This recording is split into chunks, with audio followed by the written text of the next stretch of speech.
am with Mitch today and very grateful for this opportunity. Mitch, thanks for being with us. Of course, thank you for having me. And our audience is our missionary friends, team missionaries that are out there serving the Lord. And I want to give some information, some inspiration, maybe ideas, different tools, encouragement, challenges. So I want to ask you today, I'll start off the questions. And we've been speaking about some of the expectations that you set. I think the way that God has made you, your personality would be shoot high, shoot for the stars. I think that's awesome. But we don't always meet those goals. We don't always meet those expectations. So when you do shoot for something and you go any direction you want, whether this is language or ministry goals or personal or deputation, whatever, when you set a high expectation and you don't meet it, what do you do to keep going but not to get discouraged and say, you know what, forget it. I'm just not even going to do this anymore. Yeah, that's a good question. I think it based off the saying expectations versus reality, right? And so sometimes when you build something up in your mind so much that you're going to be great at it, it's a farther fall down when you're not. And so it can be difficult and challenging. At least I've seen it in my own life when I've done that. Typically, I don't expect to be overly good at something in the beginning. I just figure with hard work and strapping on your shoes tight enough, you'll be able to get it done.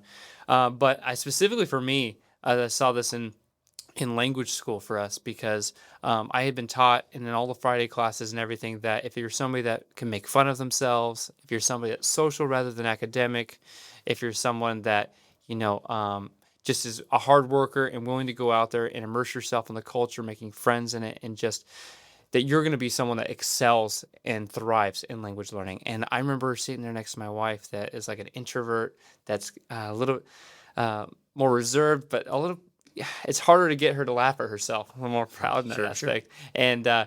And very, very academic. And so I was sitting there just, kind of like, okay, this is going to be something you struggle at. This is going to be something that you have to work on. I mean, I'll help you, I'll pull you along, but I got this one in the bag. And that usually isn't my mindset with things, but for specifically language school, I don't know why, but it really was. And then when we got to language school, I felt like I got very quickly a swift kick in the face that although those things might have been true, that I had those characteristics, that the language learning ability wasn't something that God particularly gifted me in. And so it was going to be something that was extremely difficult for me. And it was rather something my wife had a knack in. And so very quickly I learned that I was going to have a lot of patience in this and have to rely on the Lord and really search and know that this is what God has for me. Right. I remember I specifically went on Google because I was so discouraged one day and I put, is it possible not to be able to learn a second language? And because I was looking for an excuse, like, are there people out there like me? Other people out there. And Google said, if you've learned your first language, then you can always learn a second. And I was like, that is not what I need to hear right now, Google. You're not on my side. And so just with that, God really taught me a lot when our first couple years there. And relying on him, and more even so, just relying on him is having a confidence in his call in your life. Because when there are things that don't go right, mm-hmm. and the things just feel like it's out of your control, you just really have to say, I didn't come here for the adventure. I didn't come here for anything other than what God has called me to. And so that I feel like has a big part in patience, is understanding that expectations versus reality. And then once you do, then understanding this is where God's called you. Yeah. I think we see even the natural law of, when you, the sowing and reaping, but there's a lot of time between the sowing and reaping, when you sow that and fruit is different, maybe the watermelon comes up faster than the corn. My father-in-law is a farmer and he would always say, knee high by the 4th of July, that was his. So if it was knee high by the 4th of July, you knew you were on, it was the mile marker to show that you're on the right route. But everything grows differently. So I'm sure there were others. Maybe you can give some examples. Do you remember other examples of maybe a ministry you set this high goal and it wasn't met? Maybe in different aspects of life that you set a goal and it wasn't met. Yeah, just first mentioning goals. I mean, I very many times have set goals and they're not met. Typically, it's because I probably think I set the goals in an unrealistic spot, and because I have tremendous faith, right? But the biggest thing for me with the goals is understanding, and for me at least, it was understanding where the motivation for those goals came from. That's good. Because For me, a lot of the times I'm a very competitive person, and I just want to be successful. I want to be viewed as by my peers as I was successful, Mhm.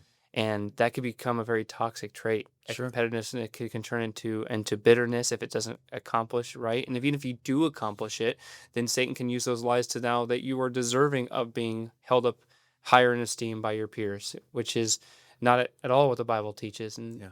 very contrary to that, saying not to compare ourselves among ourselves. And so for me, learning that my goals that can be great and used as a great thing is God creating that low level of stress in my life that's both healthy physically, spiritually, and emotionally, can turn very negative if I'm not careful. And so for me, growing up, I didn't even realize I was doing that. I've read a book on it, and it helped me a lot. Where I realized that a lot of my thoughts were coming from, and my motivation was coming from Satan's lies Yeah. in my life. And so, understanding that these goals are supposed to be spiritual goals and things that are accomplishing the will of God in your life, but rather for the purpose of the advancement of His kingdom, Yeah. rather than advancement of me. And so, Yeah. that's something I learned, especially when I was playing in the first church there in Peru, Yeah. with setting goals. It wasn't because I wanted to make sure that my church grew the fastest of anyone else's church, or because of anything other than I want to make sure that the most people have the chance to hear the Yeah. gospel. And it's something you have to constantly remind yourself of over and over. I remember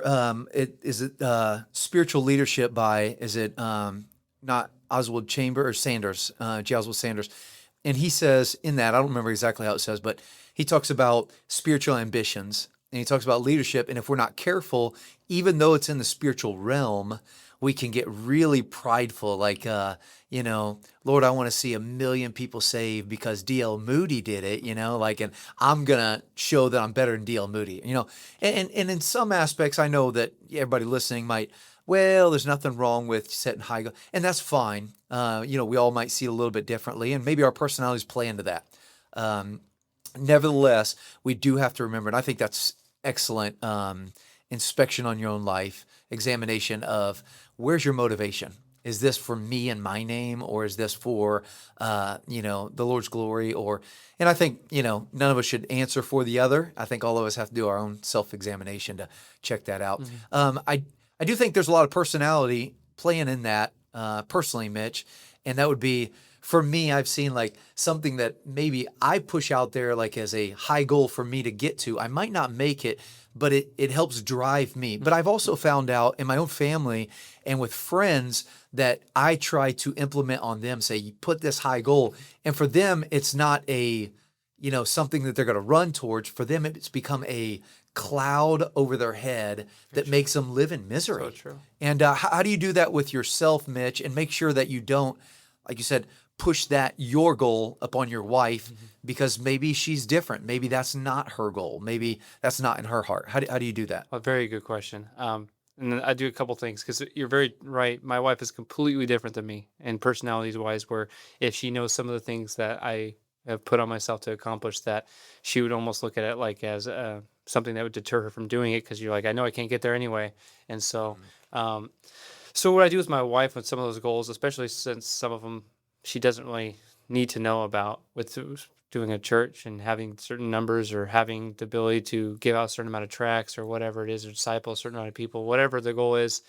I don't really usually even share those too often with her, because I feel like it's not something that, first of all, is going to hinder or help her at all. Right. And so I don't like try to keep it a secret, but it's not something of topic of conversation.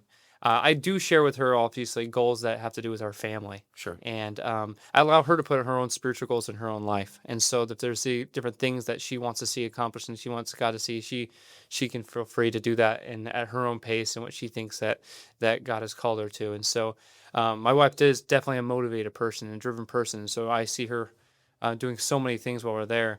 But she does that again as a woman of God, without feeling the pressures of me and saying, "Hey, you have to hit this quota of Yeah. people," or whatever it is. And so, anyway, the only goals that we typically share about that are the ones that are more family based with our children. Good.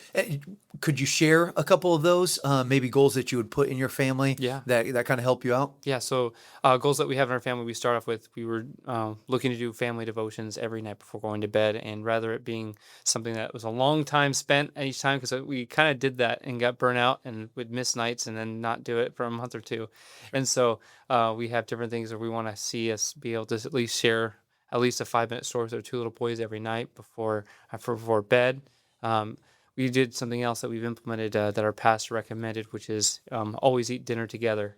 Yeah. And so instead of just taking a meal and going to our room, we just always as a family look to try and making sure we're eating dinner together as a family at the dinner table. And those are two of the ones I can think of off the top of my head Yeah. here for you right now. Allow me to say this. Let me just throw it in there for our friends that are listening. All of us set different goals, whether it's, mentally, or you put them down or you share them with somebody. And we have to be careful that, we could even go the spiritual. How many times am I going to get through the Bible this year? I'm going to read the 90-day. And, we go through so fast at the end, like, I've read my Bible 4 times this year. What'd you get out of it? I can't even remember. I had it on 2 times speed. And, I know some of the, high Christians that I revere. They took the whole year to go through a psalm a day, just to scratch it. And so what is right? What is wrong? Well, what's a goal for you might not be for somebody else. And so I think you're right. You have to find out where you are. But even on the family, I know I wrestled personally with what you just mentioned on the family devotion, and maybe because of books I've read or pastors I've heard preach or friends that have mentioned, like I've self-imposed their goals upon me, and I failed. And throughout the years, now I have, I've got 5 children, and 2 of them are married, one's about to be married. And the thing that I could see, and so I've got still 3 at home, soon to be 2 at home. But what God has allowed us throughout the years, we started different books that we're gonna read all through the Psalms in the year, one a night, or even a devotional book. We've started a lot of different things, but the only thing that we've maintained is that they come in my room, sit on my bed, and we pray before we go to bed. And although that seems maybe super silly for my friends that are listening, and that's fine, and it can be, it doesn't have to be, but that's something that's helped us come together and maybe talk about things and laugh and goof off. But those expectations that you set, 1, I think it's wise, set it for your family. 2, find out what your motivations are. And 3, know your own personality, like what frustrates you, what helps you, what becomes a cloud, a lull over you, and what gives you the courage to hey, this is my motivation to keep going forward. Yeah. And I appreciate that, Mitch. Maybe you can, we got a couple more minutes before we close out the segment. Maybe you could say some personal goals that you have reached, and you're grateful that God let you put those into play in your life.